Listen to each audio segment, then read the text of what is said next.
กินดอกกินเอง มาพี่น้องมื้อนี้พ่อใหญ่บุญมีกับหลานสาวเพิ่นน้องอ้ำเลยกินนะกินหมักมีกินหมักทุเรียนกับข้าวโอ้ยพ่อใหญ่กินพ่อใหญ่แซ่บบ่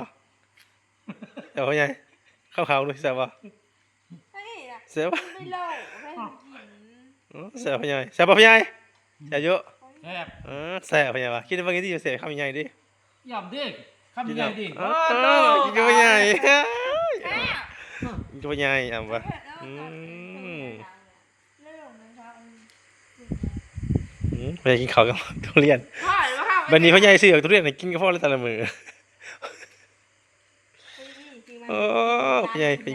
พ่อใหญ่กับหลานกินหมักทุเรียนพี่น้องพ่อใหญ่บุญมีกับหลานอ้ำน้องอ้ำกินหมักทุเรียน